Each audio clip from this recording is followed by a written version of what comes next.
رسول کریم صلی اللہ علیہ وسلم عرب کی کواری لڑکیوں سے زیادہ حیا والے تھے. کواری لڑکیوں سے زیادہ حضور حیا فرمایا کرتے تھے.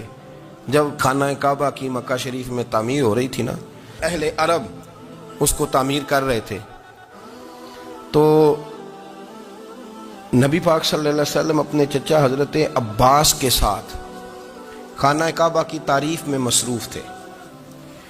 تو عرب کے لوگ چونکہ لمبا کرتا پہنتے تھے پیروں تک، تو نیچے اگر کسی وقت کوئی چیز نہیں بھی ہوتی تھی تو کسی کو وہ نظر نہیں آتی تھی، چونکہ پردہ رہتا تھا، ایک لمبا کرتا پہنا ہوا ہوتا تھا. تو جب بچے، سرکار کی عمر مبارک بھی ابھی تھوڑی تھی، تو اس طرح بچے جب نکلتے تو وہ کئی دفعہ اپنی تہمت اتار دیتے نیچے سے، اور کوئی مزدوری کرنے لگتے تو 3-4 طے کر کے نا تہمت کی کندھے پہ رکھ لیتے. جس طرح کبھی دیہاتوں میں لوگ کپڑا سر پہ رکھتے تھے کہ اوپر اگر کوئی وزنی چیز رکھیں گے تو وہ تکلیف نہیں دے گی. نبی پاک صلی اللہ علیہ وسلم بھی سب لوگوں کے ساتھ خانہ کعبہ کی تعمیر میں شامل تھے. تو حضرت عباس رضی اللہ تعالیٰ عنہ نے کہا حضور سے، ابھی اللہ نے نبوت بھی نہیں فرمایا تھا، بھتیجے آپ بھی تہمت اتاریے، یہ صحیح مسلم میں حدیث موجود، اور اس کو کندھے پہ رکھ لیجیے، آپ اینٹیں اٹھا کے لا رہے ہیں تو ذرا آپ کو تکلیف نہیں ہوگی. تو سرکار دو عالم صلی اللہ علیہ وسلم سے یہ بات کہی، اور پھر جلدی سے حضور کی تہمت کو نکال کے نا، حالانکہ لمبا کرتا پہنا ہوا ہے، تو وہ جیسے ہی ان کے کندھے پہ رکھا اینٹیں رکھنے کے لیے، تو سرکار تو زمین پہ گر گئے، بے ہوش ہو گئے، آنکھیں آسمان کی طرف، اور پھر حضور پکار رہے ہیں آزاری آزاری آزاری، میرا تہمت دے دو، میرا تہمت دے دو. کبھی کوئی شخص اس وجہ سے بھی بے ہوش ہوا ہے کہ میرے وجود سے کپڑا اتر گیا ہے؟ حالانکہ سرکار پر وہ بے ہوشی بھی نبی پاک کا وہ جو غلبہ ہے نا شرم و حیا کا، اس کی وجہ سے ہوا. ورنہ تو حضور فرماتے ہیں کہ میری آنکھیں سو جاتی ہیں، دل تو میرا اس عالم میں بھی جاگتا رہتا ہے. تو سرکار زمین پہ تشریف لے آئے، آنکھیں میرا تہمت دے دو، میرا تہمت دے دو. تو جلدی سے انہوں نے تہمت دیا تو حضور نے باندھ لیا. پھر طبیعت مبارک میں تسلی ہوئی، یعنی ہم اس رسول کے غلام ہیں کہ جن کے تو وجود سے کپڑا اتر جائے تو حضور برداشت نہیں کرتے، قبول نہیں فرماتے، تکلیف شروع ہو جاتی. لیکن یہاں نوجوان ہیں اور بڑا قد کاٹ ہے اور بڑے بڑے سمجھدار لوگ ہیں، گرمی آتی ہیں تو شارٹ کپڑے پہن کے گھومتے ہیں. ان کو خیال نہیں کہ یہ وہ والا لباس ہے جو باہر تو کیا گھر میں اماں کے سامنے نہیں پہننا چاہیے، بہنوں اور بیٹیوں کے سامنے نہیں پہننا چاہیے. آپ کی گفتگو میں شرم و حیا ہو، آپ کے لب و لہجے کے اندر حسن ہو. آپ کو پتہ ہے نبی پاک صلی اللہ علیہ وسلم نے فرمایا میری امت میں سب سے زیادہ حیا کرنے والے عثمان غنی ہیں. عثمان غنی سب سے زیادہ حیا کرنے والے. آپ فرمایا کرتے تھے جب سے حضور کا چہرہ دیکھا ہے میں نے کبھی اپنی شرمگاہ بھی نہیں دیکھی، میں نے آنکھوں کا وضو نہیں توڑا، اور جب سے حضور کے دست مبارک میں نے بیعت کے لیے سیدھا ہاتھ بڑھایا تو پھر سیدھا ہاتھ میں نے کبھی گندگی کو نہیں لگایا. حیات. آپ باتھ روم کے اندر بھی غسل فرماتے تھے تو کپڑوں سمیت کرتے تھے. کسی نے کہا حضرت جی واش روم کے اندر کیوں نہیں کپڑے اتارتے؟ آپ فرمانے لگے باہر بندوں سے حیا کرتا ہوں، اندر جاتا ہوں تو رب سے حیا آنی شروع ہو جاتی، وہ تو دیکھ رہا ہے نا. تو میں جو بات آپ کی خدمت میں عرض کرنا چاہتا ہوں اس کو آپ سمجھیے گا میرے عزیز، کہ شرم والا مزاج، گفتگو بھی شرم والی، آنکھیں بھی شرم والی، لباس بھی شرم والا، دوستی یاری بھی شرم والی، بہت ساری ایسی باتیں. دیکھیں نا آپ ذرا، میں نے کہا کہ باتوں کو سن کے گزر نہ جایا کریں، اس کی گہرائی پر غور کریں. اور نبی رحمت علیہ السلام کی پہلی بات نہیں بیویوں کی آنکھوں میں آنسو پیدا کر دیے. حضور فرمانے لگے سنو، جب کوئی عورت بچہ پیدا کر لیتی ہے تو رب اسے اتنا ہی درجہ دیتا ہے جتنا ایک شہید کو درجہ عطا کرتا ہے. اور فرمایا جب وہ عورت اس کا بچہ آ جاتا ہے، اب وہ رات کو روتا ہے، وہ اٹھتا ہے، پخانہ اور پیشاب کرتا ہے، اپنے وجود کو آلودہ کر لیتا ہے، تو نبی پاک صلی اللہ علیہ وسلم فرمانے لگے وہ عورت یہ فکر نہ کرے کہ وہ دیکھو مرد تو آرام سے سویا ہوا ہے اور میں اٹھ کے بچے کو صاف کر رہی ہوں، پخانہ پیشاب دھو رہی ہوں. میرے محبوب نے ہر مرتبہ فکر کو، حضور نے زندگی اس کے ہر شعبے سے تعلق رکھنے والے آدمی کو عزت دی. فرمایا بیبیو جب تم رات کو اٹھ کے اپنے بچے کی خدمت کرتی ہو، دودھ ڈال کے دیتی ہو، پخانہ اور پیشاب صاف کرتی ہو، تو فرمایا رب تمہیں اتنا ہی اجر دیتا ہے جتنا ساری رات مصلی پہ کھڑے رہنے والے عبادت گزار کو اجر عطا فرماتا ہے. اتنا اللہ تمہیں اجر دیتا ہے. ہر شخص کے حصے میں، ہر شخص کے حصے میں میرے نبی پاک نے عزت لکھی. ہر شخص کے حصے میں رسول پاک نے وقار. رشتوں کو حضور نے اتنا مضبوط کر دیا، اتنا مضبوط کر دیا کہ رشتے رشتے نہیں درد بن گئے. ماں کا نام آتا ہے تو آنکھوں میں آنسو آ جاتے ہیں نا، ماں کا نام آتا ہے تو دل تڑپتا ہے نا. یار یہ انقلاب ہے جو میلاد والے رسول نے برپا کیا. ورنہ حضرت طارق ابن عبداللہ کہتے ہیں میں حضور کے اعلان نبوت سے پہلے بھی مکے آیا تھا. آپ فرماتے ہیں میں نے ایک بوڑھی عورت کو، ایک نوجوان کو گلے میں رسی ڈال کے گھسیٹ کے لے جاتے دیکھا تو میں نے اس سے کہا کہ یہ کیا کر رہے ہو، کون ہے یہ بی بی، کیا مسئلہ ہے؟ تو وہ کہنے لگا جی میری اماں ہے، بوڑھی ہو گئی ہے، کسی کام کی نہیں رہی تو بیچنے جا رہا ہوں. چلو کسی کے برتن جب مانجے گی تو میرے تو پاس کچھ نفع آئے گا نا بیچنے. یہ داستانیں نہیں. ابھی بھی جن لوگوں کی طبیعت سخت ہوتی ہے وہ قتل نہیں کر دیتے ماں باپ کو. واقعہ سنے نا آپ نے کہ ابا میرے نام زمین نہیں کر رہا تو مار دیا. جب کلیجے سخت ہوتے ہیں تو کام ہو جاتا ہے. ایک طرف وہ منظر تھا اور ایک طرف یہ منظر ہے کہ حضرت حلیمہ سعدیہ رضی اللہ تعالی عنہ، ان کا نام نہیں ہے حضرت حلیمہ کا مسلم شریف میں، وہ امام زرقانی نے لکھا ہے، ورنہ مسلم میں یہ روایت اپنے اصل انداز میں موجود ہے. حضرت ابو ہریرہ رضی اللہ تعالیٰ عنہ فرماتے ہیں کہ جناب حلیمہ بوڑھی عورت، سادی عورت. اگر آپ کبھی معاشرتی لحاظ سے حضرت حلیمہ کا انداز دیکھیں گے نا، توجہ ہے میری بات پر، سمجھ آ رہی ہے آپ حضرات کو؟ جو ہمارا معاشرتی ماحول ہے نا، معاشرتی ماحول، تو حضرت حلیمہ سعدیہ رضی اللہ تعالیٰ عنہ کی حیثیت آج کے معاشرے میں اگر دیکھی جائے تو ایک آیا، بچوں کو پالنے والی آیا نہیں ہوتی، وہ آیا تھی. اسکول میں ایک آیا ہوتی ہے، جب بچہ چھوٹے ہمارے پرائیویٹ سکولز میں بچے جاتے ہیں تو عورت سنبھالتی ہے، دودھ ڈال دیتی ہے، کئی دفعہ فیڈر بھی پلا دیتی ہے. بچہ اگر پخانہ پیشاب کرتا ہے تو خدمت کرتی. یہ عورتیں اس زمانے میں چھوٹے بچے لے جاتی، پالا کرتی. تو بتانا دائی کی، آیا کی، میں مثال دے رہا ہوں. اور نرس کی کیا حیثیت ہے معاشرے میں. اور حضرت حلیمہ سعدیہ جب نبی پاک کو واپس لے کے آئی تھی تو چلو کچھ نہیں، لیکن نہ کچھ معاوضہ بھی انہیں حضرت عبد المطلب نے عطا کیا تھا. جناب آمنہ نے انہیں کچھ، ایک معنی یہ بھی ہو سکتا تھا کہ پیسے دے کے یہ کام کرایا، معنی ہو سکتا تھا. آج جو گھر میں اماں برتن دھوتی ہے اس کی کیا حیثیت ہوتی ہے؟ وہ تو بیچاری جن برتنوں کو دھو کے ہمیں دیتی ہے، بعد میں انہی برتنوں میں ہم انہیں کھانا کھانے کی اجازت نہیں دیتے. لیکن میرے رسول پاک نے رشتوں کو عزت دے دی، اس طرح کی عزت دی، اس طرح کی عزت دی کہ جناب حلیمہ مسجد نبی کا دروازہ گزری ہی تھی کہ حضرت ابو ہریرہ فرماتے ہیں نبی پاک منبر پر اٹھ کے کھڑے ہو گئے. رسول پاک کھڑے ہوئے، نبی پاک. میں کبھی کبھی یہ روایت دیکھتا ہوں تو میرا دل کرتا ہے میں اپنے آپ سے پوچھوں، میرا دل کرتا ہے میں اپنے یاروں دوستوں خطباء سے، واعظین سے، پیروں سے، مشائخ سے پوچھوں کہ تو بھی بتا، جب تو شاگردوں کو پڑھا رہا ہوتا ہے اور تیرے ابا جی آتے ہیں تو کبھی اٹھ کے کھڑا ہوا ہے؟ اپنے جیسے لوگوں سے، اچھے علماء کی بات نہیں کرتا، کبھی سوال کرو. یہ بڑا مشکل کام ہوتا ہے، بڑا مشکل کہ عالم دین تقریر کر رہا، والد آ جائے، بندہ اٹھ کے کھڑا ہو. لیکن رسول پاک نے عزتیں دی، وقار دیا. جناب حلیمہ داخل ہوئی تو حضور منبر پہ کھڑے ہوئے اور اتنی تیزی سے حضور آگے بڑھے، اپنی چادر کو اتارا اور پھر میرے رسول نے زمین پہ بچھایا اور پھر حضرت حلیمہ سعدیہ بیٹھ گئی. اور جناب ابو ہریرہ فرماتے جتنی دیر نبی پاک ان کے سامنے بیٹھے رہے اتحیات کی حالت میں بیٹھے رہے.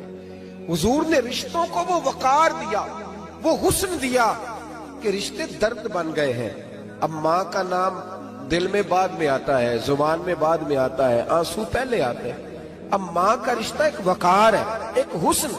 الحاوی للفتاوی میں امام جلال الدین سیوطی رحمت اللہ لکھا ہے فتح مکہ کے بعد نا کمال ہو گیا. وَرَأَيْتَ النَّاسَ يَدْخُلُونَ فِي دِينِ اللَّهِ أَفْوَاجًا، فوجوں کی فوجیں دین میں آ گئی.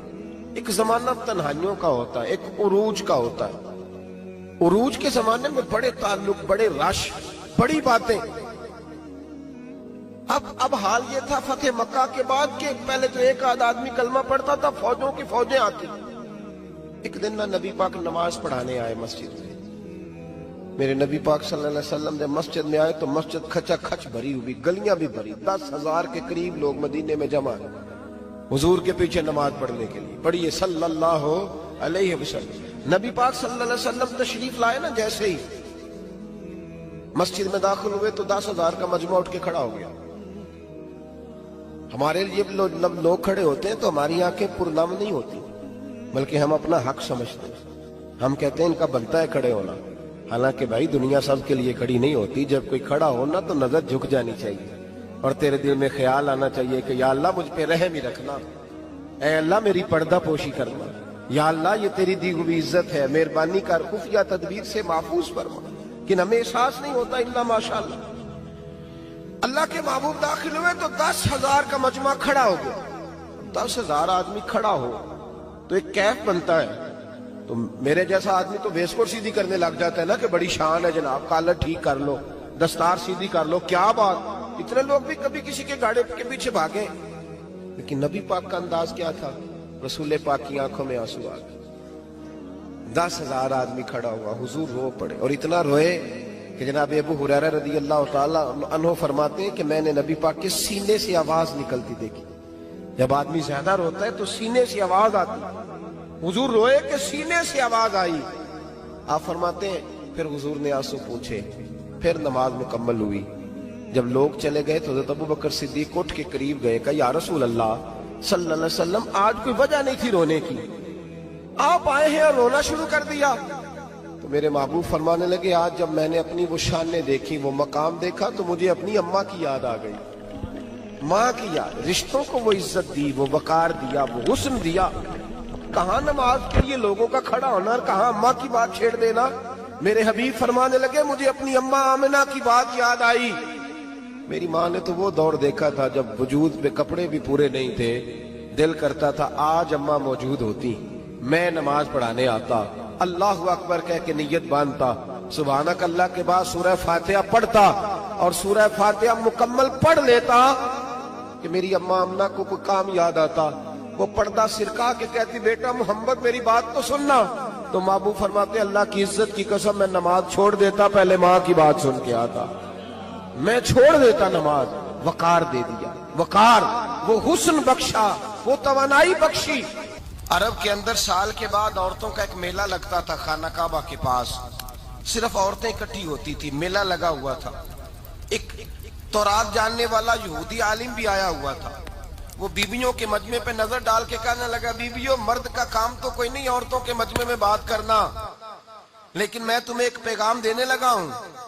اللہ کے آخری رسول جو مکے میں پیدا ہونے والے ہیں ان کے آنے کا وقت قریب آ گیا ہے.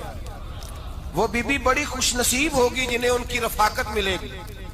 عورتوں نے جب دیکھا کہ مرد آ گیا عورتوں کے میلے میں تو انہوں نے ڈانٹا جھڑکا، کہا چل اٹھا اپنی کتابیں اور نکل جا. حضرت خدیجہ کہتی ہیں باقیوں نے ڈانٹا پر میں نے بات پلے سے باندھ لی. میں نے پلے سے باندھ لی اور میں انتظار کرنے لگی کہ اللہ کرے وہ نصیب میرے ہی ہو، اللہ کرے مقدر میرا ہی کھلے.